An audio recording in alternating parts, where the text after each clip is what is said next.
거창하게 해주셔가지고 강의에 실망하지 않을까 염려가 됩니다. 하지만 욥기 강의를 듣고자 하는 교회가 있다는 것이 너무나 기쁘고요. 저는 그만큼 대치동 교회가 수준을 보여주는 것이 아닌가 생각을 해서 기쁜 마음으로 왔고요. 우리 하인택 목사님은 이름 들어봐도 뭐 관련이 있겠죠.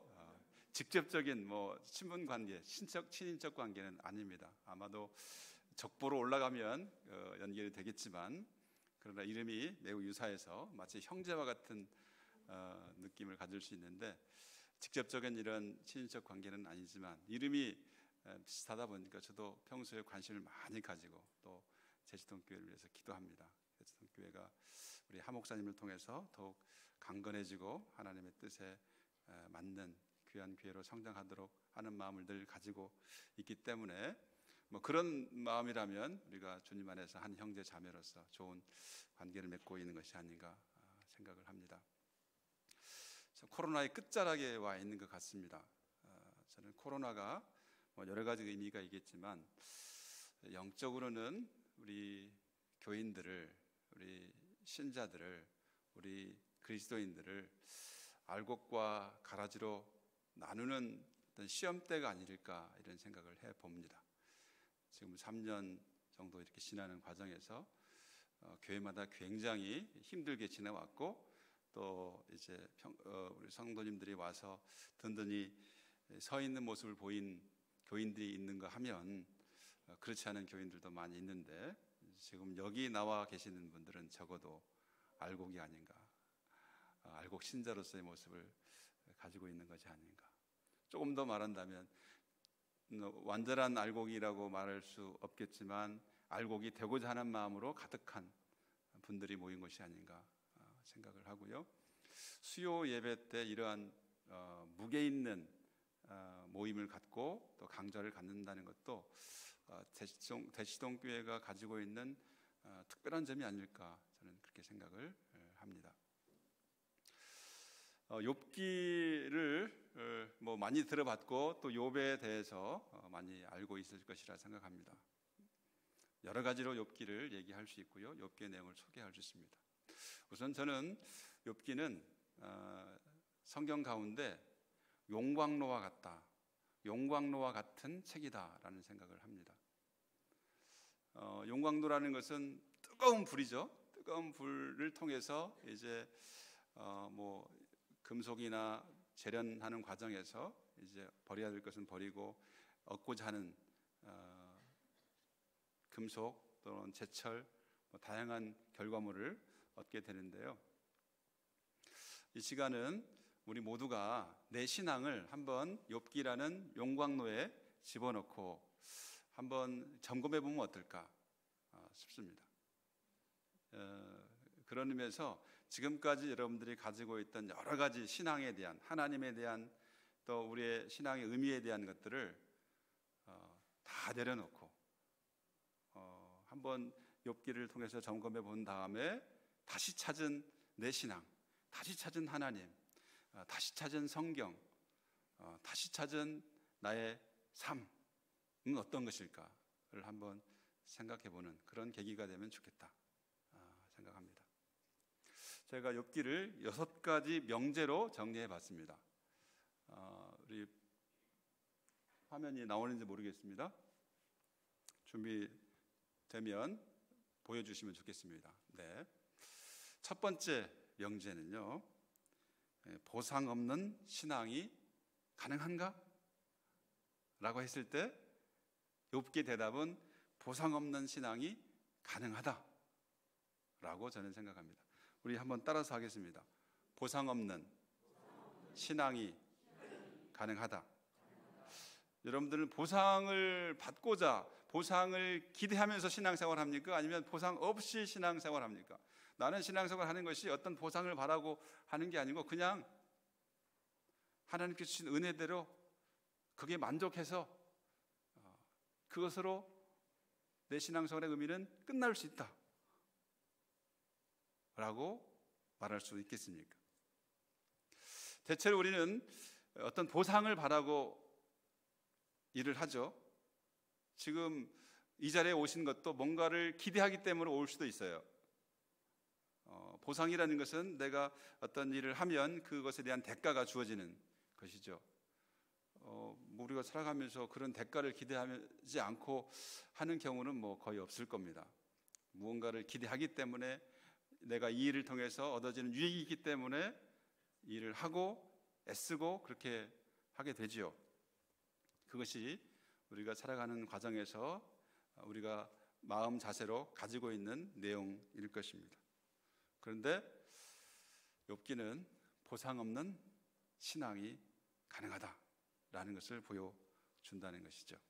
한번 성경 말씀을 찾아보겠습니다. 욥기 1장 1절부터 3절입니다. 우리 오늘 기도하신 권사님이십니까? 네, 한번 욥기 1장 1절부터 3절까지만 한번 읽어주시겠습니다.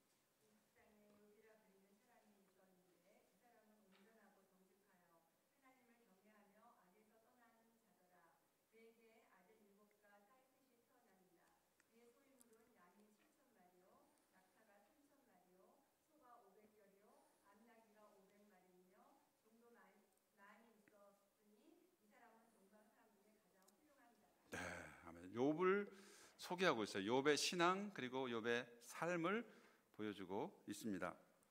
여기에서 욥을 소개할 때 온전하고 정직하여 하나님을 경외하며 악에서 떠난 자들아, 이 평가는 매우 중요합니다. 욥을 이해할 때 욥은 이런 사람이라는 사실을 인정받았다는 거예요. 이어지는 6절 이하에 보면 천상회의 장면이 나오는데요, 그때 하나님이 똑같이 이 사실을 그대로 인정해 줍니다.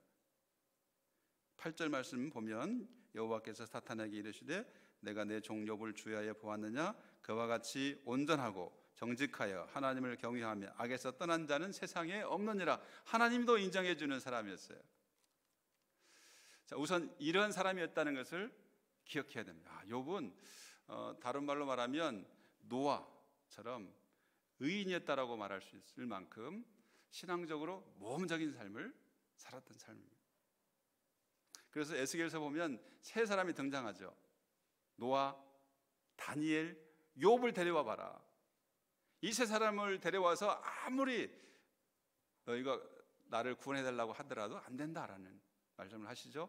그러니까 다른 사람이 구원받을 수 있을 만큼 다른 사람을 대신할 수 있는 의인의 세 사람이 노아, 다니엘, 욥이었어요. 그만큼 욥은 다차원적으로 인정받는 사람이었죠. 그런데 2절과 3절 보니까 10명의 자녀가 있었습니다.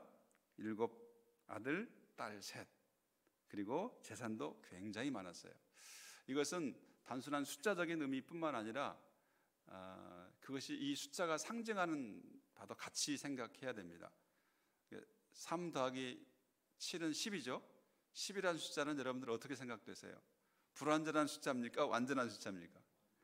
여러분들이 그런 감각이 있으면 좋겠어요. 성경에는요, 그냥 숫자가 숫자로 끝나지 않고 상징적인 의미, 그냥 숫자를 넘어서는 상징적인 의미를 가지고 많이 사용되거든요. 40이라는 숫자, 또 12이라는 숫자, 7이라는 숫자, 4라는 숫자, 이런 숫자들은 그 자체뿐만 아니라 그 이상의 의미를 가지고 사용되고 있습니다. 소유물을 보니까 양이 7,000마리, 낙타가 3,000마리. 여기도 7,000, 3,000 하니까 10,000마리가 되고, 소가 500결이요, 암낙이고 500 하니까 1,000이 되고, 이렇게 단순히 많다는 것을 넘어서는 완벽한 의미에, 온전한 의미에 하나님께서 주신 복을 누리고 있는 욥의 모습을 보게 됩니다. 여기서 하나의 질문을 가질 수 있습니다. 1절과 2, 3절의 관계는 어떠한가? 2, 3절에 나타나는 욥의 이 풍족함, 누리는 복, 이것이 1절에 있는 신앙의 결과인가? 이런 질문을 할 수 있어요. 당연히 신앙의 결과겠죠.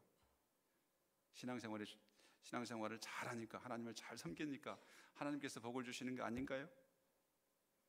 그게 1번이에요. 1번. 여러분이 선택할 수 있는 선택지 1번이에요. 지금 제가 질문을 드린 겁니다. 두 번째 선택지는 1장 9절을 한번 보겠습니다.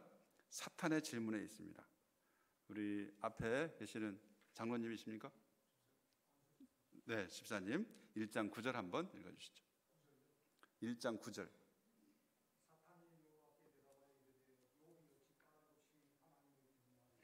그 말은 무슨 말이에요? 사탄은 욥이 까닭 없이 경외하는 게 아니고 까닭이 있다는 거죠. 뭔가 이유가 있기 때문에 하나님을 경외하는 거 아닙니까? 라는 질문이죠. 그러면 어떤 이유일까요? 사탄은 욥의 신앙에 대해서 어떤 문제 제기를 하고 있습니까? 그 뒤에 10절과 11절 한번 읽겠습니다. 계속 읽어주세요.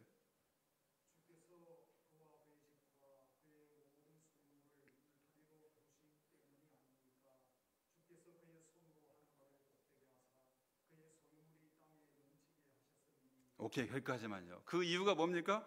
하나님께서 울타리로 두르듯이 그를 잘 보호하셨고 그에게 복을 주셨기 때문에 하나님을 경외하는 게 아닙니까? 라는 질문이죠.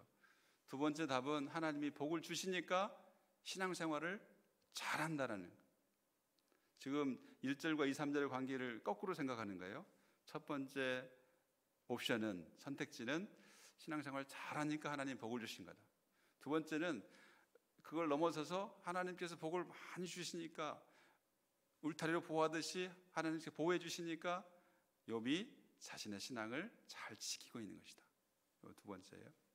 세 번째는 신앙생활하는 것과 그가 받는 복은 큰 관계가 없다.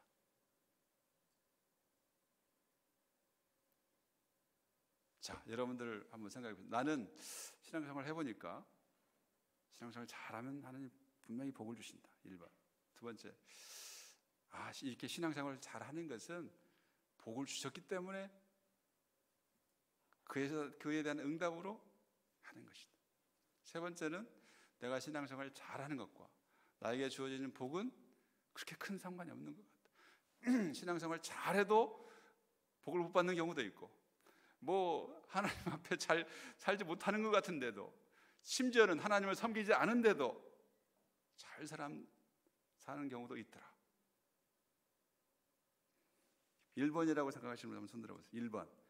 하나님을 잘 섬기면 복을 주신다. 좋아요. 자유롭게 하세요. 2번. 그래도 복을 주셔야 하나님을 잘 섬기지. 그렇지 않으면 제대로 섬기겠어? 2번 없어요? 사탄의 어떤 질문이 문제가 있네요. 전혀 지금 여러분들한테 호응이 안 됩니다. 세 번째, 그러면 신앙생활을 잘하는 것과 내가 받는 복, 이것은 큰 관계가 없는 것 같다. 손 들어보세요. 네.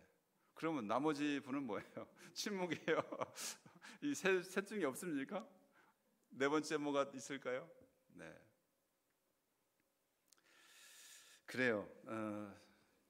우리가 예수 믿으면 복 받는다라는 말을 하면서 예수를 믿게 되고 또 실제로 그러한 믿음을 가지고 생활하죠. 그런데 이제 복에 대한 이야기를 어떤 복이냐를 우리가 다양하게 말할 수 있겠지만 그냥 보통 우리가 생각할 수 있는 복이라고 할 때 예수 믿으면 복 받는다. 항상 맞는 건 아닌 것 같아요. 우리 가운데 예수를 잘 믿어도 우리가 평소에 바라는 복이 경험되지 않는 경우가 참 많이 있더라. 그걸 우리가 냉철하게 생각해 봐야 됩니다. 그래야 내가 복을 안 받았을 때의 상태에 대한 분명한 평가를 할 수 있어요. 예수 믿으면 복 받는다라는 말만 잡고 있으면 어떤 문제가 생길까요? 이제 나중에 우리가 살펴보고 있지만 친구들과 같은 입장이 되는 거예요. 내가 힘들고 뭐가 잘 안 되고 잘 안 풀리고 하는 것은 뭐 때문이다? 내가 신앙생활을 잘 못한 것이 아닌가? 내가 지금까지 제대로 살지 못한 것이 아닌가? 결국 그 책임을 누구한테만 돌리게 돼요? 자기 자신에게만 돌리는 그런 결과를 갖게 되고요. 결과주의에 빠져요. 결과를 보고 그 사람을 평가해요. 그 사람이 잘 되면 모든 게 다 합리화되어 버리는 거고, 그 사람이 잘 안 되면 그 사람 뭐가 문제가 있어. 라고 평가하고 정죄하고 무시하죠. 과연 어떤 것이 욥기를 통해서 또 성경 전체를 통해서 보여주시는 하나님의 뜻인가를 한번 여러분들이 깊이 생각해 보시면 좋을 것 같습니다. 욥이 재난을 당할 때, 시험을 당할 때, 모든 것을 다 잃어버렸을 때 한 고백이 있죠. 1장 21절 우리 같이 한번 읽겠습니다. 시작. 이르되 내가 모태에서 알몸으로 나왔사온즉 또한 알몸이 그리로 돌아가올지라. 주신 이도 여호와시오 거두신 이도 여호와시오니 여호와의 이름이 찬송을 받으실 신이다 하고. 자, 유명한 말씀이죠. 근데 어때요? 욥의 이 유명한 말씀이 특별합니까? 내가 알몸으로 나왔사온즉 알몸이 그리로 돌아가올지라. 이건 우리식으로 말하면 뭐예요? 우리 집사님, 우리 동양식으로 말하면 알몸으로 왔다가 알몸으로 돌아갑니다. 빈손으로 왔다가 빈손으로 갑니다. 공수래 공수거죠.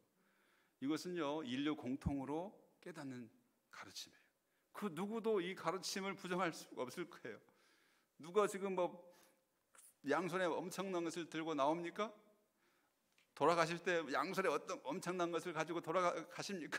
아니잖아요. 이건 욥의 특별한 깨달음은 아니에요. 우리 모두가 다 우리 삶을 깊이 생각해 보면 알 수 있는 내용. 전도서 5장 15절에도 똑같은 말씀이 나와 있습니다.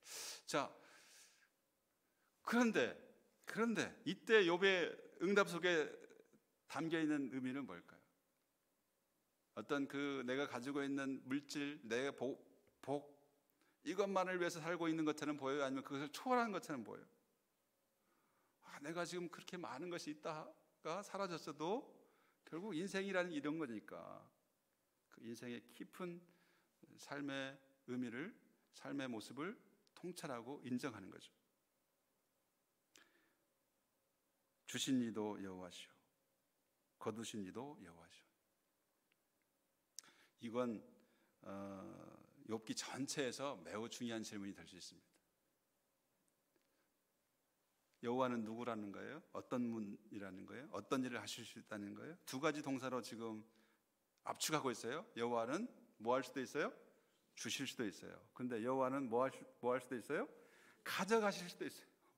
이게 주인으로서, 창조주로서 가질 수 있는 권능이자 권리이자 능력이겠죠. 욥은 이 모든 것이 누구에게 달려있다고 생각했습니까? 하나님께 달려있다고 생각해요. 욥은 사탄은 전혀 안중에도 없어요. 사탄은 고려할 대상도 안 해요. 여러분들 사탄 무서워하시죠? 마귀 무서워하시죠? 신약 성경에 보면 사탄과 마귀의 역할이 굉장히 크게 부각되고 있어요. 잘 생각하셔야 돼요. 사탄과 마귀의 역할을 얼마나 우리가 인정해야 될지. 사탄과 마귀의 역할이 많아지면 많아질수록 하나님의 역할이 줄어든다고 생각할 수 있어요. 거꾸로 말하면 하나님의 능력과 하나님의 역할을 크게 생각할수록 사탄의 역할은 작아지겠고 약해지겠죠. 심지어는 아무런 의미도 없을 만큼 나에게 영향을 미치지 못할 수 있죠. 이런 욥과 같은 신앙이 됐으면 좋겠어요. 사탄 무서워하지 마세요. 사탄은 하나님의 권능에 비하면 아무것도 아니에요. 중요한 것은 뭐예요? 하나님과의 문제. 하나님과의 문제를 어떻게 가져가느냐, 하나님과의 관계 속에서 내가 어떤 모습이냐를 찾아야 돼요. 욥은 자신의 모든 것을 하나님의 손길에 달려있다고 생각해요. 주신 이도 여호와시오 취하신 이도 여호와시라고 했습니다. 그러면서 여호와의 이름이 찬송을 받으실지는, 하나님의 이름을 찬송했어요. 하나님의 이름을 블레싱했어요. 여기 히브리 말로 보면 바라크라는 동사는 bless. 우리가 하나님 어떻게 bless 하느냐. 자, 히브리인들은 참 사고가 특별한 것 같아요. 하나님이 우리를 bless하고 우리도 하나님을 bless하고 똑같은 말로 표현하고 있거든요. 근데 우리가 하나님을 어떻게 축복하냐 안 맞잖아요. 그래서 찬송하다, 또는 송축하다. 시편은 송축하다라고 번역이 돼요. 하나님을 높이는 거죠. 그렇게 번역이 되어 있는데요. 어쨌든 그렇게 모든 것이 사라졌음에도 불구하고 욥은 자신의 신앙을 잃지 않고 여전히 하나님에 대한 믿음 안에 굳건하게 서 있는 모습을 보게 됩니다. 두 번째 시험에 있은 다음에도 마찬가지죠. 2장 10절 말씀 같이 한번 읽겠습니다. 우리 남자 성도님들만 한번 읽어보겠습니다. 시작.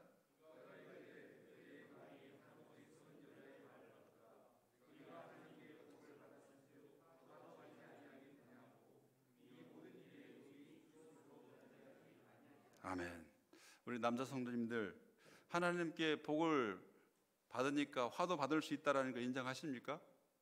자, 그러면 여러분들 꼭 복만이 아니고 화를 받았을 때도 하나님을 믿을 수 있겠어요? 네. 그걸 가르쳐주고 있어요. 내가 가지고 있는 모든 것을 다 잃었을 때에도 하나님을 그대로 섬길 수 있다. 이게 지금 여기 보여주는 모습이에요. 그런 의미에서 우리는 보상 없는 신앙이 가능하다. 여러분 꼭 보상을 위해서 신앙생활 하지 않기를 바랍니다. 내가 뭔가 잘 되고 자식이 잘 되고 돈이 많이 벌리고 집값이 올라가고 뭐 주식이 내가 산 주식이 비싸지고 하지 않아도 하나님을 믿는 믿음이 식어지지 않고 하나님과의 관계가 살아있다면 그것은 욥기가 보여주는 신앙의 모습을 잘 유지하고 있는 것이다 라고 생각합니다. 신앙과 복의 관계는 항상 1:1 관계는 아니다. 이때 복은 세상적인 복이라고 말할 수 있어요. 더 깊은 영적인 복은 비례하죠.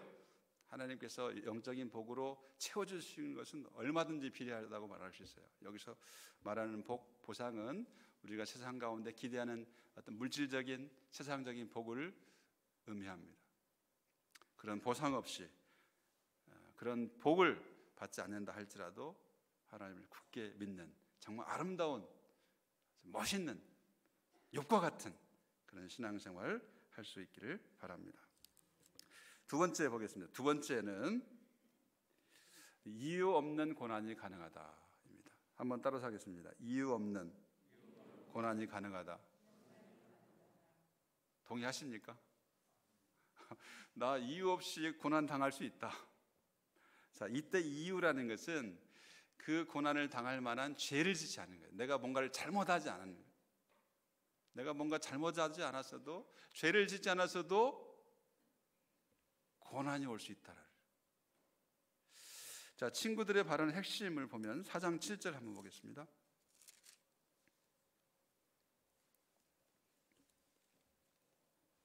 우리 여자 성도님들 한번 읽어보겠습니다. 시작.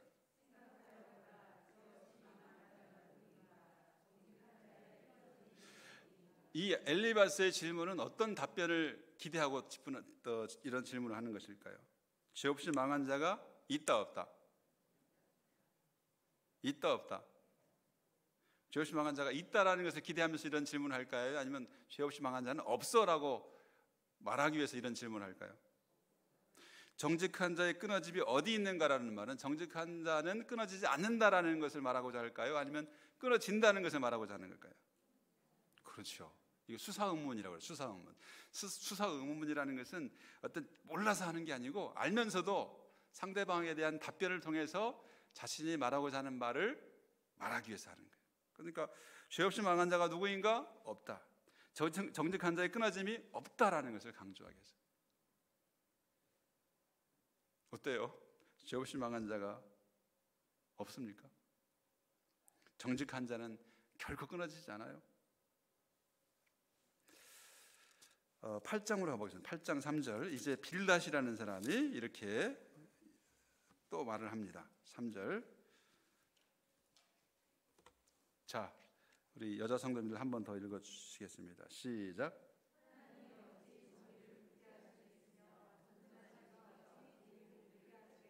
이것도 마찬가지죠. 하나님은 절대로 정의를 굽게 하지 않으신다. 하나님은 공의를 굽게 하시는 분이 아니다. 하나님은 정의로우시고 공의로우시다는 거예요. 하나님이 하시는 일은 늘 공의롭고 정의롭다는 거예요.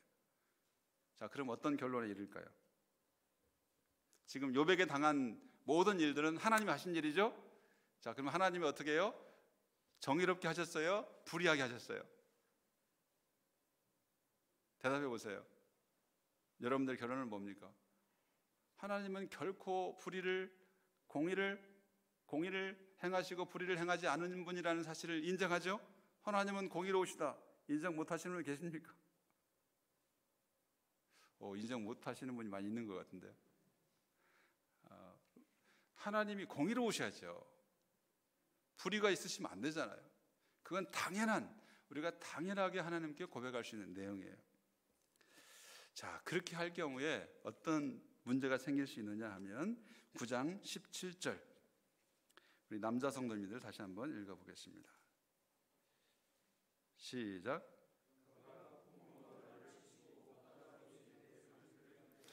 여기도 까닭없이란 말이에요. 까닭없이란 말 굉장히 중요하게 작용하고 있어요. 욥이 말하는 거예요. 욥이 하나님에 대해서 그 하나님이 폭풍으로 나를 치시고 까닭없이 내 상처를 기쁘게, 하나님이 까닭없이 내 상처를 깊게 했다는 거예요. 이 말을 친구들이 용납할 수 있겠어요?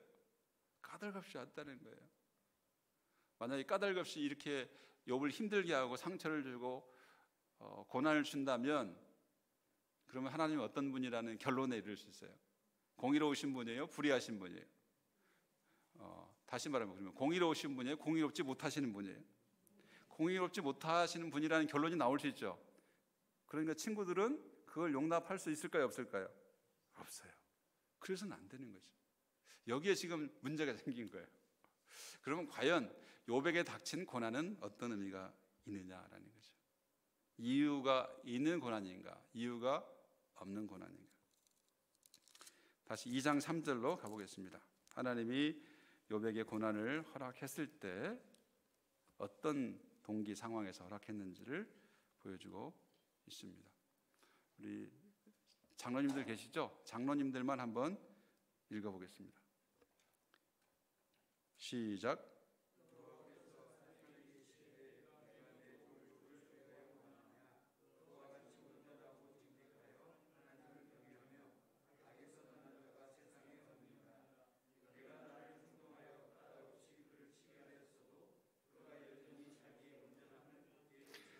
하나님이 욥에 대해서 말씀하시는 거예요. 욥의 고난에 대해서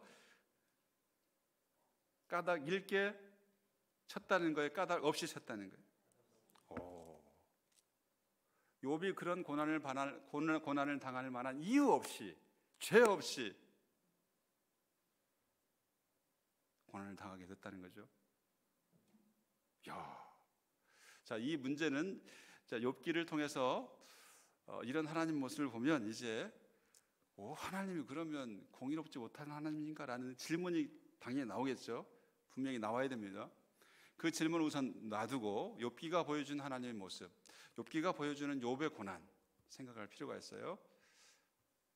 어쨌든 욥기 이 본문을 통해서 알 수 있는 것은 욥이 당한 고난은 까닭 일시, 까닭 있게, 아니면 까닭 없이, 까닭 없이다. 그렇구나. 우리 자신에게 당한 여러분들 고난을 한번 잘 생각해 보세요. 지금까지 여러 가지 고난들이 있었죠. 개인이 당하는 고난이 있고, 가족이 당하는 고난이 있고, 우리 나라와 민족이 당하는 고난이 있어요. 또 세계가 당하는 고난이 있을 수 있어요. 자, 그런 고난들이 다 이유가 있어서, 그렇게 고난을 당할 만한 이유가 있어서 마땅히 그 징벌 심판의 내용으로 그런 고난이 있는 것인가, 아니면 그런 고난의 원인을 잘 찾을 수 없는 경우도 많이 있겠는가. 원칙적으로 하나님께서는 우리 친구들이나 지혜자들이 생각했던 또 오경, 신명기를 통해서 보여주듯이 하나님을 사랑하고 하나님을 잘 섬기면 복을 주시고, 하나님을 미워하고 하나님의 뜻대로 행하지 않고 불순종하면 하나님께서 그에 대한 벌을 주신다는 기본적인 원리가 밑바탕에 있어요. 그걸 부정할 수 없어요. 그것은 기본 원리로, 요즘으로 말하면 디폴트 값으로 전제되어 있는 거예요. 그 전제가 없으면 우리가 어떤 신앙의 원리를 찾기 힘들겠죠. 그런데요, 친구들과 같이 그 전제만 가지고 있으면 우리가 당하는 모든 일을 해명하기에 부족합니다. 왜냐하면 아까도 말씀드렸듯이 그런 원리만 가지고 있으면 결과주의에 빠져요. 분명히 이런 결과에 대한, 지금 현재에 대한 원인이 분명히 있고 그 책임이 너한테 있는 거야 라는 귀책 사유를 그 당사자한테 묻기 때문에 그렇습니다. 그런데 우리 살아가는 모든 환경 속에서 그렇게 그 당사자에게 그 책임을 돌리기 어려운 것들이 많이 있죠. 뭐 쉽게 말하면 자연재해를 통해서 수많은 사람이 죽을 수도 있습니다. 지금 전쟁이 일어나면 전쟁을 통해서 많은 사람이 죽을 수 있습니다. 어떤 재난을 통해서 대형 사고가 나올 수도 있어요. 서울시 한복판에서 수많은 사람이 죽었잖아요. 도대체 그 죽음이 거기에 있는 모든 죽은 자들의 개인의 책임인가? 그렇게 물을 수 없겠죠. 역사적으로 유대인들이 600만이라는 엄청난 유대인들이 죽임을 당했어요. 유대인이란 이름으로. 과연 그게 정당한 일인가? 라는 것을 질문할 수 있겠죠. 우리가 강대국의 사이에서 약소국으로서 당한 많은 고난이 있잖아요. 일본을 통해서, 뭐 중국을 통해서.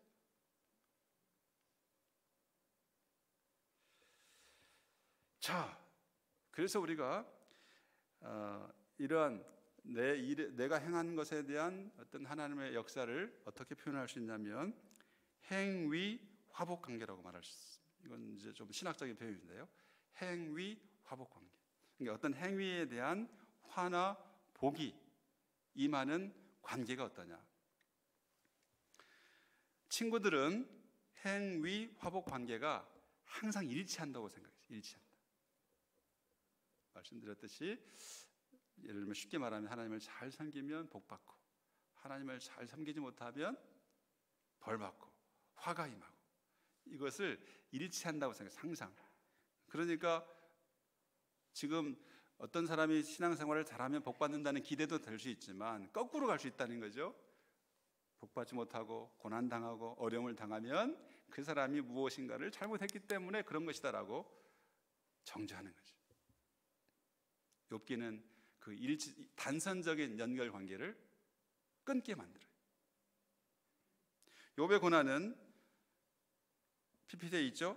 행위, 화복 관계의 단선적인 일치성, 하나로만 생각하는 그 일치성을 고집하는 지혜사상으로는 수용할 수가 없습니다. 이유 없는 고난이 있을 수 있다는 거죠. 까닭 없는 고난이 있을 수 있다는 거죠. 이러한 사실을 뭐 인정하고 있는 분도 계시겠지만 욥기를 통해서 분명하게 인식하면 좋겠습니다. 이러한 일은 내 자신에게 일어날 수도 있어요. 내 자신뿐만 아니라 내 주위 사람에게도 일어날 수 있어요. 우리가 속한 공동체에게도 일어날 수 있어요. 나라와 우리 지금 인류가 당하고 있는 만일 속에서도 이러한 일이 있을 수 있습니다.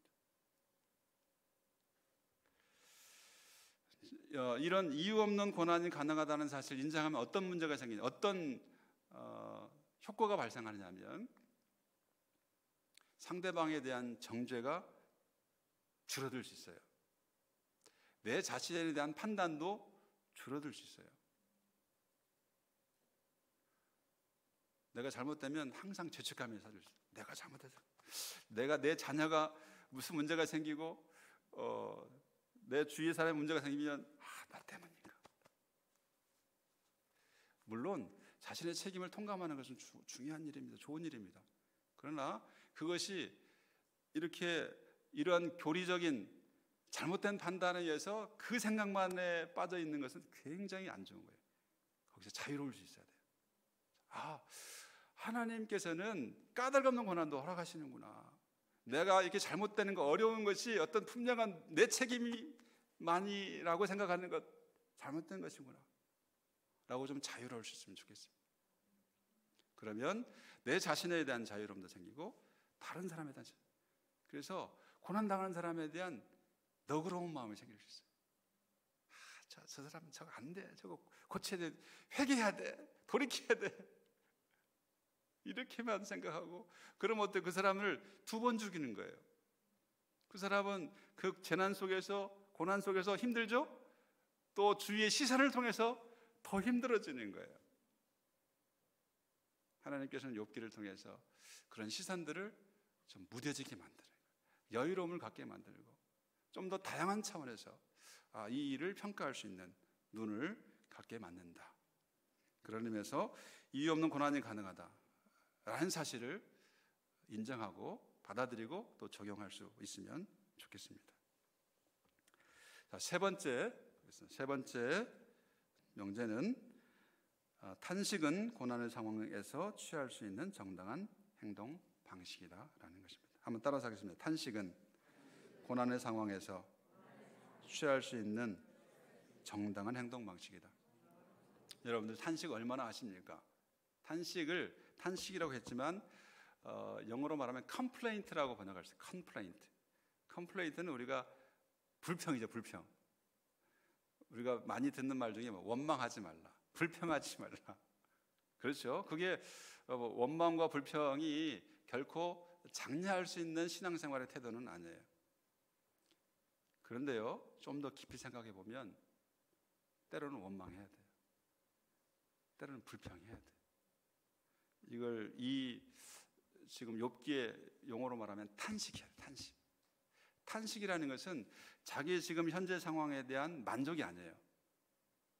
뭔가 불편한 것, 뭔가 부족한 것, 뭐가 이해가 잘 안 되는 부분이 있다는 거죠. 그것에 대한 솔직한 고백이 필요하다는 거예요. 자, 욥기를 크게 나누면 욥기 서막과 종장 1장과 2장 그리고 42장 7절 이하를 이 한 덩어리하고, 그 다음에 3장부터 42장 6절까지 이 한 덩어리를 나눌 수 있어요. 2덩어리로. 겉에는 이 산문체예요. 이야기체예요. 그리고 3장부터 42장 6절 여기는 시문이라고 해요. 시문. 원어를 읽어보면 정말 멋진 시로 돼 있어요. 시문체로 돼 있어요. 이 시문, 욥 시문에 나타나는 욥의 발언은 거의 탄식이에요. 탄식으로 가득 차 있어요. 괴로움을 호소하고 있고요, 질문하고 있고요, 항변하고 있고요. 욥의 탄식은 이해할 수 없는 고난에 대한 반응이다. 내가 지금 이해가 되지 않기 때문에 보여주는 반응이다. 그러니까 1, 2장과 전혀 다른 욥의 모습을 만나게 됩니다. 여러분들 1, 2장에만 있는 욥만 생각하시면 안 돼요. 3장 후에 자기 생애를 저주하면서 하나님께 탄식하고 질문하는 욥도 분명히 바라볼 수 있어야 됩니다. 6장 3절 한번 보겠습니다.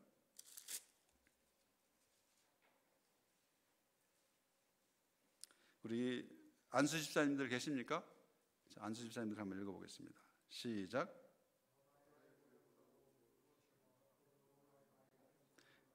이 절 뭐가 이렇게 바다의 모래보다 무겁다고 하는 것일까? 2절 시작.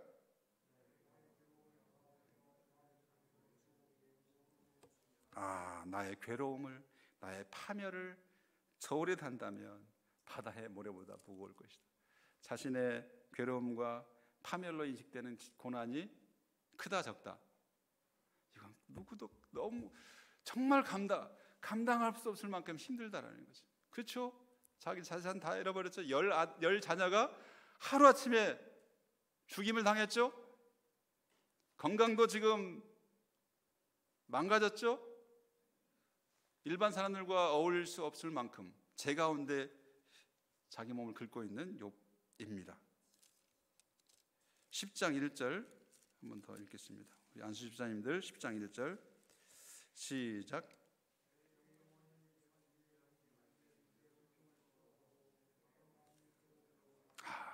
괴롭겠죠. 지금 안수 집사님들 또 장로님들 권사님들 세대 정도 되면 이런 고통을 한 번쯤은 다 경험했을 거예요. 살아오면서 이런 고통 경험하지 않은 사람 없을 거예요. 정말 내가 이제 끝이구나, 나는 여기서 끝나는가 보다, 그런 절망감을 가졌을 수도 있을 것입니다. 내 영혼이 살기에 곤비하니 내 불평을 토로하고 내 마음의 괴로운 대로 말하라. 자, 이런 상황이 되면 어때요? 말이 아주 조리 있게 말을 실수하면 조리가 없어질 수도 있어요. 그렇죠. 너무 고통스러우니까 어떻게 무슨 말을 해야 될지 모를 때가 있죠. 그래서 욥은 절제된 언어나 정화된 표현으로 말할 수 없었다. 그 말을 교리를 가지고 교리적으로 판단하면 될까요, 안 될까요? 너 그런 말을 해서 그게 맞아? 그건 너무나 고난당하는 사람의 상황을 고려하지 않는 것이죠. 그럴 수 없는 것이지요. 그런데요, 욥의 탄식의 기본 전제가 있습니다. 그것은 자신의 모든 상황이 하나님께로부터 비롯되었다는 거예요. 아까 말씀드렸죠? 주신 이도 여호와시요 취하신 이도 여호와시다. 하나님께서 우리에게 복을 주기도 했기 때문에 화도 주실 수 있지 않겠나라는, 모든 것이 하나님께로부터 왔다는 거고요. 23장 13절 보겠습니다. 권사님들 한번 읽겠습니다. 권사님들 시작.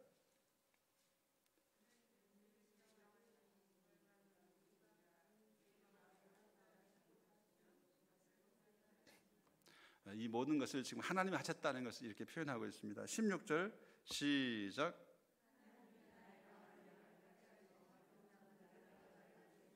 하나님이 전능자라는 표현이 많이 나와요.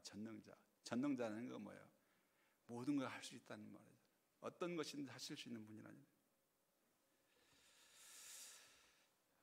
이러한 전제가 있기 때문에, 자, 욥은 그래서 이런 문제를 해결하기 위해서 어떤 행동을 취할까요?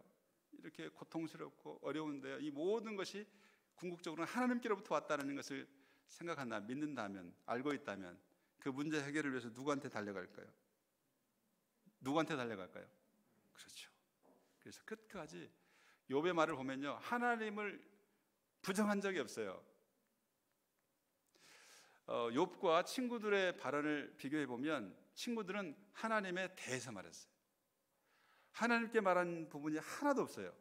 욥의 친구들은 하나님 이런 분이야, 하나님 이런 분이야, 하나님에 대해서 말했어요. About God, 그렇게 말할 수 있죠. 여러분들도 하나님에 대해서 이렇게 설명할 수 있죠. 근데 욥은요, 두 가지 방향으로 얘기합니다. 한편으로는 친구들과 씨름해요. 친구들. 또 한편으로는 하나님께 말해요. 하나님께. 그게 차이가 있어요. 여러분들 하나님께 말할 수 있기 바랍니다. 하나님께 말하는 것은 다 허용이 돼요. 감사와 찬양만이 아니고 뭐까지? 탄식까지, 여러분 불평까지, 원망까지. 여러분들 출애굽기 15장을 잘 읽어보세요. 16장을 잘 읽어보세요. 이스라엘 백성이 원망 불평하잖아요. 그때 하나님이 어떻게 하실까요? 그 원망을 들어주실까요? 아니면 원망한다고 벌을 주셨을까요? 들어주셨을까요? 아니면 벌을 주셨을까요? 잘 읽어보세요. 출애굽기 15장 16장은 적어도 벌 주지 않아요. 다 들어주세요. 원망과 불평을 다 들어주세요. 그들이 하라는 데 다 해주세요. 바다에 쓴 물을 단물로 바꿔주시고요, 하늘에서 비같이 양식을 내려주세요. 그런데 민수기 14장으로 가면 달라져요. 비슷한 상황이죠. 그 말은 무슨 말이냐면, 출애굽기는 생존의 위협 가운데 보여준 원망과 불평이었어요. 민수기는 만나가 있는데, 만나 이거 가지고 안 되겠다, 하나님 고기도 있어야 되겠고요, 그 애굽에서 받았던 맛있는 음식 왜 이런 음식이 없습니까? 라고 불평했어요. 이건 차원이 다른 거죠. 있는데도 불평하는 그런 불평이기 때문에 하나님이 그런 맛 좀 봐라 해서 메추라기를 엄청나게 주시잖아요. 그런데 출애굽기는 전혀 달라요. 자, 여러분들 하나님을 잘 섬기세요. 하나님은 나의 사정을 누구보다도 잘 아셔요. 그래서 때로는 원망해야 돼요. 불평할 수 있어야 돼요. 하나님 이게 뭡니까? 하나님이 자녀라고 하는데, 하나님 이렇게 잘 믿는다고 해왔는데 이게 뭡니까? 성경에서 탄식의 제왕은 누구냐 하면 예수님이에요. 예수님. 탄식의 제왕은 예수님. 어떤 탄식이 했을까요? 십자가에서 어떻게 말씀했어요? 엘리 엘리 라마 사박다니, 나의 하나님 어찌하여 나를 버리셨나이까. 이게 시편 22편이죠. 유명한 탄식시죠. 그걸 예수님 하셨어요. 탄식의 제왕이라고 말할 수 있어요. 여러분 예수님 닮아가야 되잖아요. 응? 탄식 엘리 엘리 라마 사박다니, 나의 하나님, 나의 하나님, 어찌하여 나를 버리셨나이까? 아니 버림을 당하고도 버리셨나이까라는 질문이 없으면 그건 죽은 신앙이죠.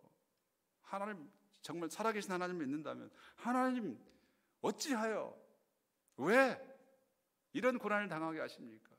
이런 어려움을 당하게 하십니까? 따져봐야죠. 질문해 봐야죠. 욥은 끝까지 그런 질문을 놓치지 않고 하나님을 찾습니다. 그러던 어떻게 될까요? 탄식 결과는 하나님의 응답을 이끌어내고 결국 하나님의 판결을 통해서 친구들의 말보다 더 옳다라고 인정받게 됩니다. 이야, 친구들의 말보다 더 옳다. 42장 7절 한번 읽어보겠습니다. 우리 권사님들 한번 다시 한번 읽겠습니다. 시작.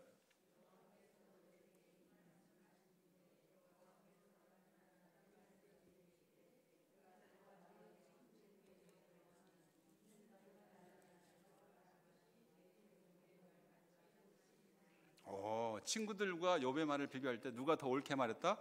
욥이 더 옳게 말했다. 자, 욥의 말을 옳다고 인정하시는 하나님, 멋지신 하나님 아니세요? 사실 여러분들 보세요. 욥기 서막을 알면은 그렇게 말할 수 있죠. 까닭없는 고난을 당하게 해놓고 그 고난을 당한다고 원망하고 불평하고 탄식하는 사람을 왜 그러냐라고 하면 그건 잔인한 하나님이죠. 그렇죠?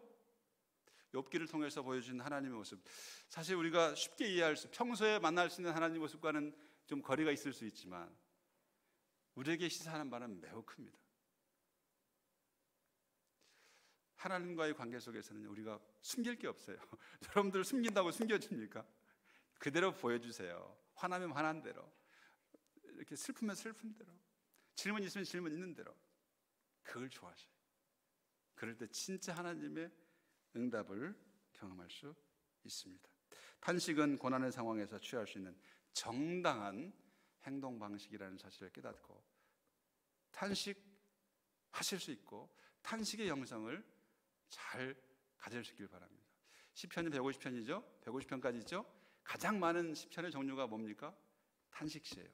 감사시도 아니고요, 찬양시도 아닙니다, 지혜시도 아닙니다. 탄식시가 으뜸이에요. 그 말은 무슨 말이에요? 거의 3분의 1이거든요.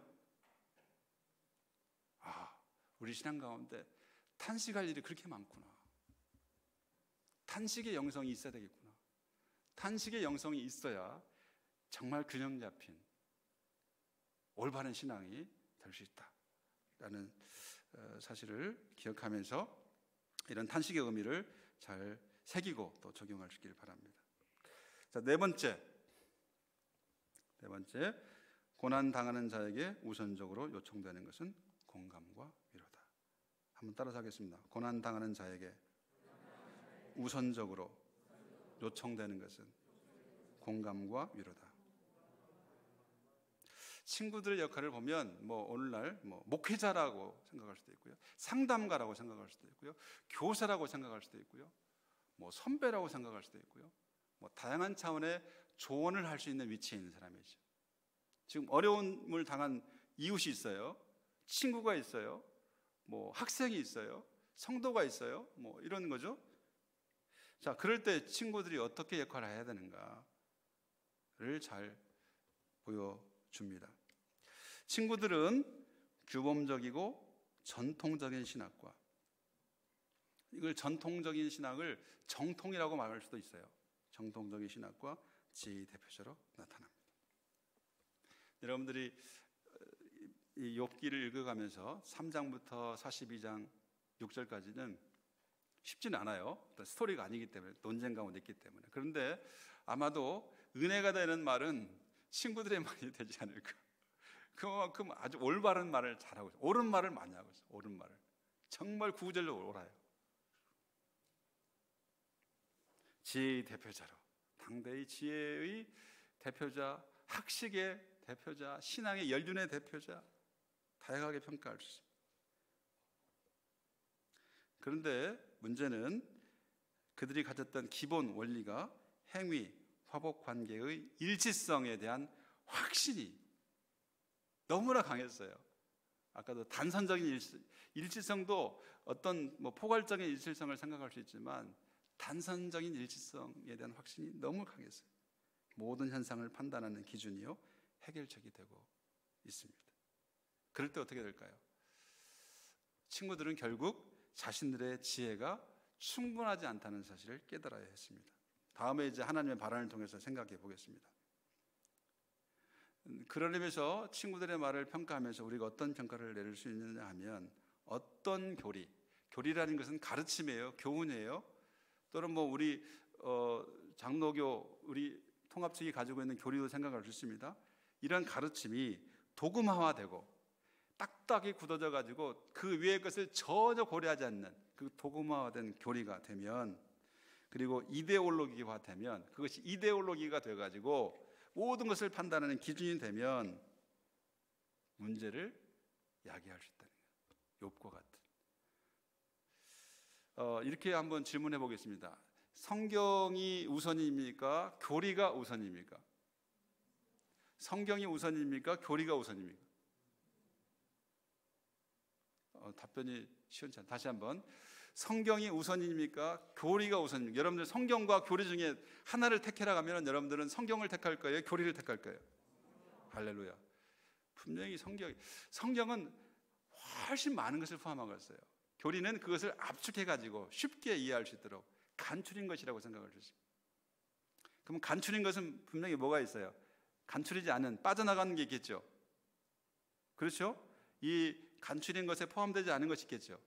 그걸 인정할 수 있어야 돼요. 그러니까 교리만 생각하면 돼요, 안 돼요? 안 돼요. 교리가 중요하긴 하지만 이것만으로 성경을 다 이해해서는 안 되는 거예요. 이단들이 자신들이 가지고 있는 이 좁은 교리로 성경을 모든 걸 다 해결하려고 그래요. 그게 문제가 생기죠. 그러니까 정통교회에서 답변해 주지 못한 문제에 대한 나름대로 아주 기막힌 설명을 가질 수 있어요. 그런데 그 설명이 너무 좁아요. 성경의 큰 세계를 다 담아내지 못해요. 그걸 깨닫지 못한 사람들이 거기에 빠지죠. 사실 안타까운 일은 이단에 빠지는 대부분의 사람들이 신앙의 열정을 가진 사람이에요. 사모함을 가지고 있는 사람이에요. 이 성경을 어떻게 하면 잘 이해할 수 있을까? 풀리지 않은 의문을 가지고 늘 고민하며 생활했던 사람들이에요. 그런데 거기 가보니까 놀랍거든요. 자기가 평소에 잘 이해되지 않은 부분을 속 시원하게 설명해 주거든요. 그런데 거기에 함정이 있어요. 그 간지러운 부분은 해결할 수 있지만 성경 전체를 보는데 실패하게 만들어요. 그런 의미에서 이런 신학 강좌는 매우 중요해요. 정말 대치동 교회는 수준 있는 교회예요. 담임 목사님이 이렇게 결단하기 쉽지 않거든요. 왜냐하면 부담될 수 있어요. 이 학자들이 와가지고 말하면 이게 학자들은 또 목회자와 다른 관점에서 말할 수 있잖아요. 그러면 부담될 수 있어요. 근데 그걸 감수하시는 거죠. 그만큼 폭이 넓으신 거예요. 그런데요, 그런 인식을 갖게 되면 2단, 3단이 와도 흔들리지 않아요. 좁은 세계에서 사니까 이거보다 더 다른 얘기 하니까 뭐 대단한 것 같은데요. 자, 교리가 그래서 우리의 모든 것을 다 담아내지 못한다. 좀 열릴 필요가 있어요. 내가 가지고 있는 믿음, 신앙, 이것이 성경을 얼마나 잘 담아내는가를 늘 고민해야 돼요. 그래서 이 여유를 가지고 있어요. 아, 내가 가지고 있는 생각이 전부가 아닐 수 있구나. 성경 읽으면요, 그게 열려요. 정말 성경은요, 정말 우리 세상에 모든 문제를 다 담아낸다고 볼 수 있어요. 근데 교리로는 그것을 다 해결하지 못하거든요. 끊임없이 그래서 우리가 새로워져야 돼요. 말씀으로 새로워져야 돼요. 내가 알지 못했던 것을 깨달아 알고 확장되고 하나님께서 보여주신 세계를 더 넓게 알도록 노력을 해야 합니다. 자, 그런 넓은 마음이 없었기 때문에 이 좁은 자신의 가지고 있는 교리, 지식, 그리고 확신 속에 사로잡혀 있기 때문에 욥을 제대로 상담할 수도 없었고요. 욥의 고난을 좀 더 위로하러 왔지만 오히려 위로자가 아니고 욥을 더 괴롭히는 자가 되어 버렸던 거죠. 상담자에게 우선적으로 요청되는 자질이 뭐니까? 고난 당하는 자의 고난에 함께하고 그의 고통을 덜어줄 위로자가 되는 겁니다. 그것에 대한 판단은 나중으로 가져요. 여러분들 어떤 고난을 당하는 사람이 있다 할 때 그 사람이 분명히 뭔가 잘못했고 뭐가 있을 수 있어요. 여러분들이 보는 어떤 안목 속에서 문제가 발견될 수 있습니다. 근데 그건 나중에 하세요. 나중에 우선적으로 친구가 되었으면 좋겠어요. 위로자가 되면 좋겠어요. 그리고 나서 뭔가 이제 마음이 조금 열리고 받아들일 수 있는 상황이 될 때 말할 수 있어야 돼요. 그렇지 않으면 정말 두 번 죽이는 거예요. 왜냐하면 여러분들의 그 상황에 대한 온전한 평가를 할 수 있는 사람이 아니기 때문에 그래요. 욥의 친구들은 분명했죠. 이 고난의 원인은 분명히 있고 분명히 너한테 잘못 짓는 거야. 그러니까 하나님께 돌이켜, 하나님과 화목해. 얼마나 좋은 말이에요. 그런데 욥에 대한 진정한 제대로 된 평가는 아니잖아요. 진정한 위로자 친구가 될 수 있기를 바랍니다. 다섯 번째, 창조주 하나님은 인간 이해를 초월하여 섭리하신다. 한번 따라서 하겠습니다. 창조주 하나님은 인간 이해를 초월하여 섭리하신다. 욥기 38장 이후에 보면 두 번에 걸쳐서 하나님이 답변하세요. 폭풍 가운데 나타나서 답변하시죠. 38장, 39장, 40장, 41장 4장에 걸쳐서 엄청나게 많은, 여러분들 이 하나님 발언 읽으면 막 이야 이런 말씀 하시는구나 라고 폭풍에서 천둥 소리와 같이 큰 우레 소리를 듣는 것처럼 엄청난 말씀을 듣게 됩니다. 네가 창조주냐? 네가 알았느냐? 거기 있었느냐? 뭐 욥이 감당할 수 없는 말씀을, 질문을 퍼붓으시죠. 그런데 욥에 대한 하나님의 답변을 잘 이해하기 위해서는 후반부에 나오는 동물에 대한 이야기를 잘 알아야 합니다. 38장 39절 이하에 보면 10가지 동물이 있어요. 어떤 동물이 등장하는지 보겠습니다. 38장 39절에 보면 어떤 동물이 나와요? 사자. 41절은요? 까마귀. 사자와 까마귀. 자, 이것을 먹이신 하나님을 보여줍니다. 사자와 까마귀를 먹이신 하나님. 한번 생각해 보세요. 사자, 까마귀. 두 번째 종류는 39장 1절입니다. 어떤 동물이에요? 산점소, 그 다음에 암사슴. 이것은 새끼를 언제 낳는지 네가 아느냐, 이 출산하는 과정을 얘기하고 있습니다. 세 번째 종류는 들나귀, 들소. 네 번째 종류는 39장 13절에 타조가 있고요, 19절에 말이 있습니다. 그리고 26절에 보면 매가 있고 독수리가 있어요. 이런 동물들의 공통점은 뭘까요? 자, 집에서 잘 기르는 동물들이에요? 아니면 기를 수 없는 동물들이에요? 이거 야생동물이라고 해요. 야생동물. 그러니까 하나님께서는 인간과 친화 관계에 있는 동물만 돌보시고 가꾸시고 또 사랑하시는 것이 아니고, 지금 뭐 타조라든지 들소라든지 들나귀, 이건 사람이 길들일 수 없는 야생동물까지도 하나님께서 돌보시고 그들 나름대로 생활 방식을 가지고 살도록 하시는 것이다. 이런, 우리가 생각할 때는 어때요? 인간 중심적인 생활을 할 수 있죠. 창세기 보면 인간을 가장 맞게 만드시고 다스리게 하셨잖아요. 그렇게 생각하면 인간 중심적인 세계관을 가지고 살아갈 수 있습니다. 욥기는 그런 생각을 깨트리게 만들어요. 아, 이 세상은 하나님의 창조 세계 속에서는 다양한 주체들이 살고 있는데 야생동물까지도 그들 나름대로 고유한 방식으로 사는 모습을 아름답게 보여주시는구나, 이런 다채로운 세상을 보게 하십니다.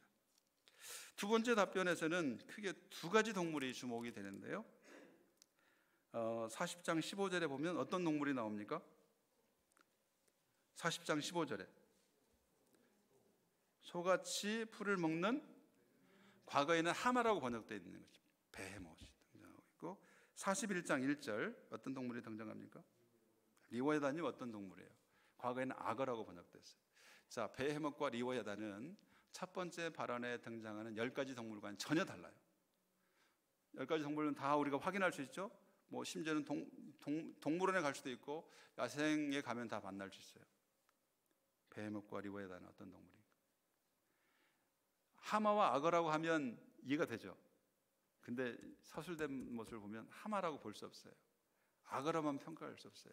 하마적인 모습도 있지만 그 이상의 동물이고요. 악어의 모습도 있지만 그 이상의 동물이에요. 그래서 오늘날은 베헤못 리워야단이라고 번역하지 않고 음역을 했습니다. 이것은 평가할 때 신화적인 동물이라고 말해요. 그러니까 실제적으로 경험할 수 있지만 그것으로 다 설명되지 않는 신화적인 동물이라고 말할 수 있습니다. 7장 12절, 욥기 7장 12절 한번 보겠습니다.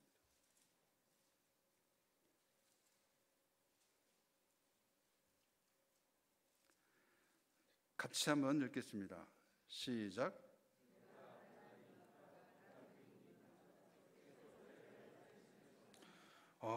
바다니까 이 얌이라는 말은 바다라고 번역할 수 있는 얌이라는 말은 바다 괴물을 의미할 수도 있고요. 바다 괴물이니까라는 말을 과거에는 용이라고 번역해요. 용은 실제 동물이에요, 신화적인 동물이에요. 자, 성경에는 그러한 신화적인 동물을 가지고 표현하는 내용들이 많이 있습니다. 악의 세력, 혼돈의 세력을 대표하는 동물이에요. 자, 이걸 하나님의 말씀을 통해서 적용해 보면 하나님이 만드신 세상 가운데는 베헤못도 있고 리워야단도 있다. 하나님이 다스리는 세계 속에는 혼돈의 세력, 리워야단과 같은 혼돈의 세력 또는 악의 세력이라고 할 수 있는 그 무시무시한 괴물과 같은 요소도 있다는 것을 말씀해 주고 있습니다. 과연 이런 것들은 어떤 의미가 있을까요? 첫 번째로 욥과 친구들의 시각을 모두 교정시켜 주는데요. 욥에 대해서는 자기 중심적인 세계관, 인간 중심적인 세계관을 교정시킨다고 볼 수 있습니다. 욥은 탄식했어요. 그런데 그 기준이 자기였어요. 자기. 내 형편을 보니까 하나님 이 세상은 엉망입니다. 혼돈입니다. 이렇게 자신을 기준으로 해서 모든 세상을 평가하는 모습을 보게 됩니다. 그런데 하나님은 욥만이 아니고 피조세계 전체를 보게 하셨어요. 그러면서 이 세상을 자기 중심적으로 생각하지 않고 인간 중심적인 세계관으로 바라보지 않고 하나님 중심적으로 하나님의 시각으로 바라보게 하는 그런 깨달음을 얻게 하신 겁니다. 친구들에게 대해서는 어떤 의미가 있느냐? 하나님의 섭리와 역사가 투명하게 드러나는 설명 가능하고 예측 가능한 세계가 아니라는 사실을 보여줍니다. 친구들은 이 세계가 투명하고 설명 가능하고 예측 가능한 세계라고 생각하며 설명하는 거예요. 하나님 이렇게 투명한데 다 설명할 수 있는데 이걸 하나님의 일이라고 설명할 수 있는데 이렇게 생각하는 거죠. 그런데 이 세상은 그렇지 않다는 거예요. 친구들의 지혜로 다 해명 불가능한, 해명할 수 있는 세계가 아니라는 것을 보여주고 있는. 자, 그렇다면 하나님이 다스리는 창조 세계는 뭔가? 인간의 요구와 필요를 뛰어넘는 피조 세계에 대한 하나님의 배려와 돌보심이 있고, 인간의 필요와 인간의 요구만으로 충족되지 않는, 그것을 뛰어넘는, 인간 이해를 뛰어넘는 피조 세계에 대한 하나님의 배려와 돌보심이 있고, 인간 세계의 적대적이며 파괴적인 존재까지도 하나님의 손 안에 있음을 보여주고 있습니다. 인간 세계의 적대적이고 파괴적인 존재, 리워야단이나 베헤못처럼 그런 존재 인정하면서, 그러나 결국 그것이 하나님의 손 안에 있다. 하나님께서는 제어할 수 있는 분이라는 사실을 보여주고 있습니다. 결론적으로 창조 세계는 인간 이해를 뛰어넘는 오직 하나님의 자유로운 주권 안에 있는 세계임을 보여주고 있습니다. 이 세계는 우리가 설명할 수 없는, 이해할 수 없는 미지의 세계가 있다는 것, 우리가 알지 못하는 가운데 신비적이고 놀라운 방식으로 이끌어 가신 하나님의 자유로운 주권이 있다는 것을 보여주고 있습니다. 사랑하는 여러분, 이건 우리에게 숙제로 남는 거예요. 인간 이해를 초월하여 섭리한다는 것은 이해되지 않는 거죠. 이해할 수 없는 거죠. 그 미지의 세계를, 내가 알지 못하는 방식으로 이해하시는, 역사하시는 하나님을 인정해 드려야 한다는 사실을 우리에게 보여주고 있습니다. 사랑하는 성도 여러분, 때로는 우리가 이해할 수 없어요. 도대체 이런 일이 어떻게 100명 이상의 사람들이 죽어갈 수 있느냐라는 질문을 할 수 있잖아요. 그것은 어느 특정한 사람의 원인으로만 평가해서는 안 될 거예요.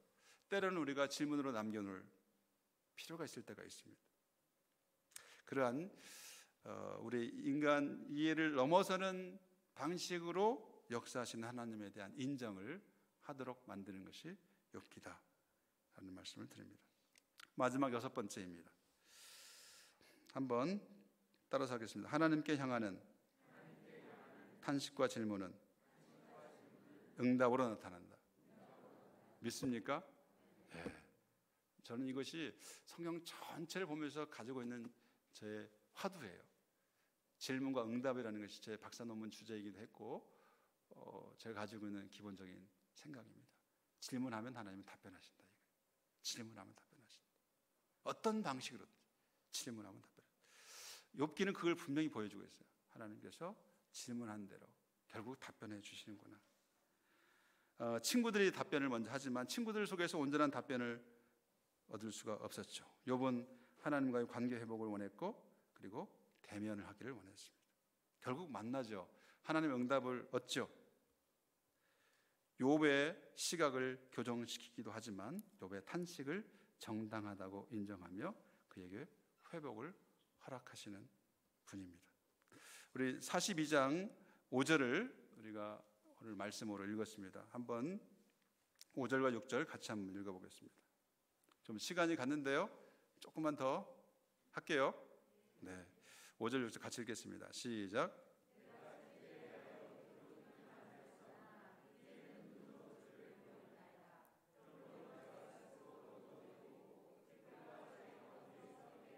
아멘. 여기서 이제 회개를 잘 이해해야 돼요. 회개를. 이걸 잘못 이해하면 욥기를 거꾸로 이해해요. 회개라는 말은 무슨 말이에요? 여러분, 회개한다는 것은 뭐예요?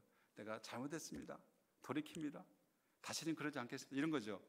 그러면 이 말을 그대로 이해하면 내가 과거에 했던 행동이 다 잘못됐습니다. 3장 이후에 말했던 모든 내용이 잘못됐습니다. 다 취소합니다. 새로워질게요. 이렇게 되는 거죠. 그럼 어떻게 해야 돼요? 3장부터 말했던 욥의 말은 다 잘못된 말로 평가돼야 되겠죠. 그게 맞습니까? 잘못된 말이에요. 분명히 하나님께서 까닭없이 허락하신 고난이었죠. 그런 고난, 욥의 입장에서는 이해할 수 없는 고난이죠. 그 고난에서 항변한다고 하는 것이 잘못된 겁니까?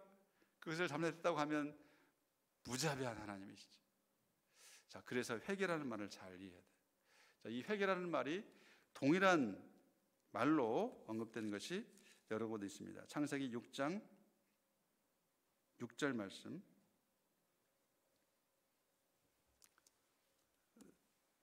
잘 따라오세요. 매우 중요한 내용입니다. 창세기 6장 6절 말씀 같이 한번 읽겠습니다. 시작. 땅 위에 사람 지으셨음을 한탄하사 마음에 근심하시고. 지금 회개한다는 말로 번역된 이 본문과 똑같은 히브리어가 여기 쓰여 있어요. 뭐라고 번역되어 있을까요?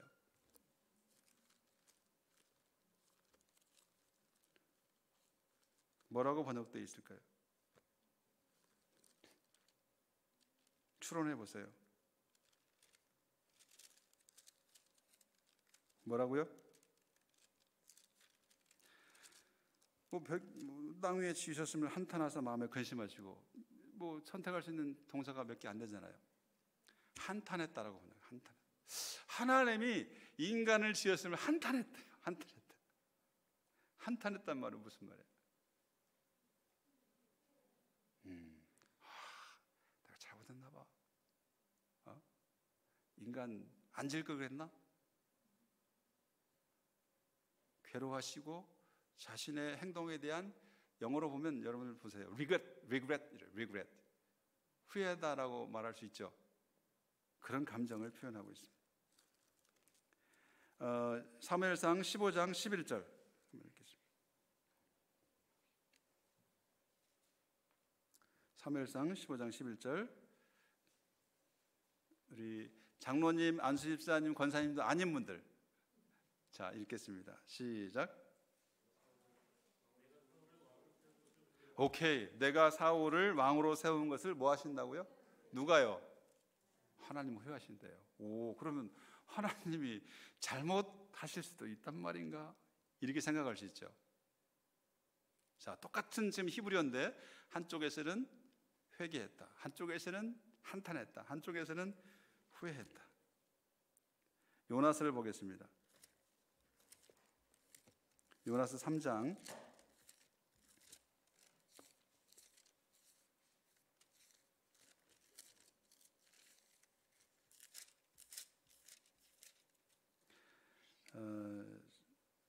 9절과 10절 같이 읽겠습니다. 그래서 3장 9절 10절 시작. 하나님의 뜻을 돌이키시고 그 진노를 그치사 우리가 멸망하지 않게 하시리라. 그렇지 않은 줄을 누가 알겠느냐 한지라.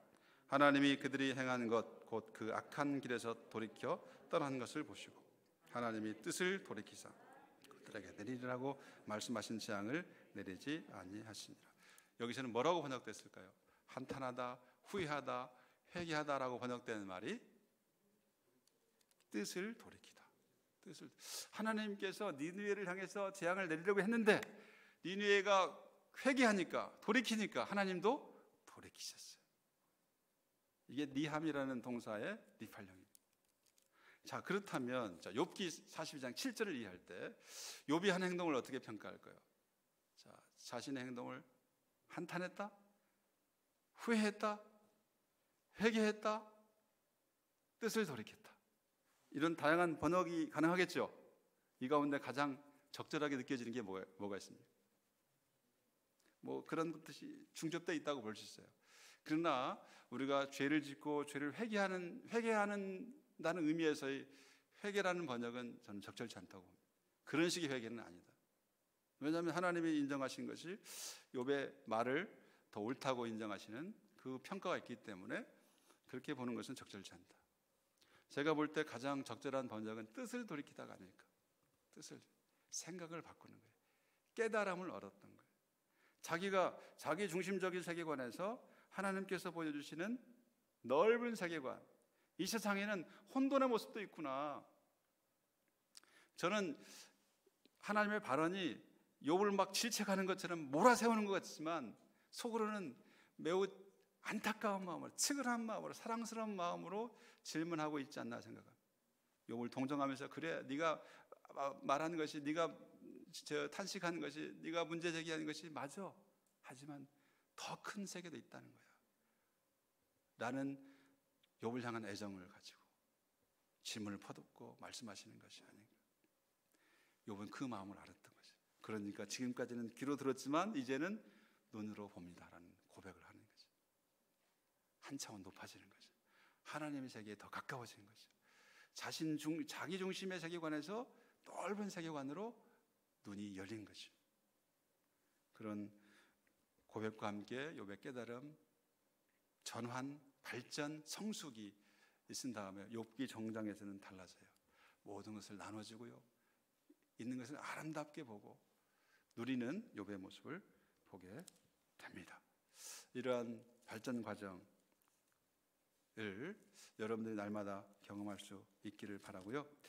욥이 그러한 승리하기까지에는 욥의 강력한 믿음이 있었습니다. 그거 9절 읽고 마치도록 하겠습니다. 19장, 욥기 19장 25절부터 27절입니다. 욥기 19장 25절부터 27절. 욥은 이런 신앙을 가지고 끝까지 견뎠습니다. 같이 한번 읽겠습니다. 시작. 내가 알기에는 나의 대속자가 살아계시니 마침내 그가 땅 위에 서실 것이라. 내 가죽이 벗김을 당한 뒤에도 내가 육체 밖에서 하나님을 보리라. 내가 그를 보리니 내 눈으로 그를 보기를 낯선 사람처럼 하지 않을 것이라. 내 마음이 초조하구나. 내가 알기에는 나의 대속자가 살아계시니 마침내 땅 위에 서실 것이라. 이게 예수님의 부활을 예언하는 것처럼 해석되기도 합니다. 하나님께서 살아계신다는 거예요. 내가 내 가죽이 벗김을 당한 뒤에도 내가 육체 밖에서 육체로부터 둘 다 가능해요. 욥은 그 어떤 상황에서도 하나님을 만나리라는 확신을 가지고 견뎠어요.